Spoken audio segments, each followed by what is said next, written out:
तो सर लड़कियों को अनफॉर्चुनेटली एक करियर ब्रेक तो आ ही जाता है, वेदर शादी के बाद, वेदर बच्चों के बाद।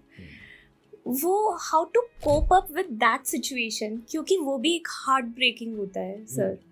ये बात बिल्कुल सच है कि एक ऑफिशियल ब्रेक आपको मिल जाता है बिकॉज ऑफ एनी रीजन। हाँ, पर मुझे लगता है कि ये ब्रेक नहीं है, ये चेंज ऑफ रिस्पॉन्सिबिलिटी है। From a girl to a wife and from wife to a mother. वो इस रिस्पॉन्सिबिलिटी को एंजॉय कर रही है। काम से मतलब सिर्फ रोजगार से सर नहीं बट था। वो एंजॉयमेंट नहीं होता है, वो स्ट्रेस्ड रहता है क्योंकि हमने करियर मतलब हम कुछ कर नहीं पा रहे।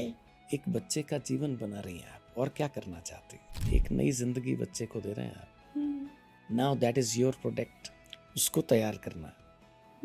कई 100 प्रोजेक्ट्स को तैयार कर देगी आपकी संतति, आप निश्चिंत रहें। ये महिला की महानता है, ब्रेक नहीं है। और इन सब के बाद जब वो वापस अपनी प्रोफेशनल लाइफ में आती है तो दुगनी रफ्तार से आती है।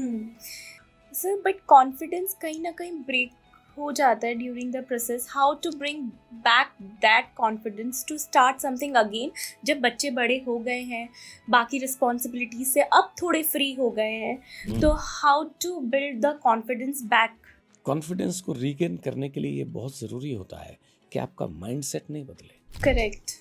अगर मैंने ये मान लिया कि नहीं यार अब तो मेरे दिन गए, अब मैं कहाँ वो काम कर पाऊंगी, तो शायद मैं उस लेवल की परफॉर्मर नहीं बन पाऊंगी। वरना 2-4-5 साल ही तो बीते हैं।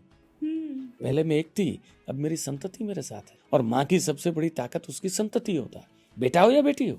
उस डबल ताकत को फील करके अगर वो माँ आगे बढ़े, अगर मुझे तो लगता है भारतीय लोगों को कहीं और जाने की जरूरत ही नहीं है। लक्ष्मीबाई ने अपने बेटे को पीठ पे बांध करके अंग्रेजों से युद्ध लड़ा था। एक माँ का अपने संतान के साथ संबंध और कर्म के साथ संबंध, इससे बेहतरीन पिक्चर आपको इतिहास में कहीं नहीं दिखेगी।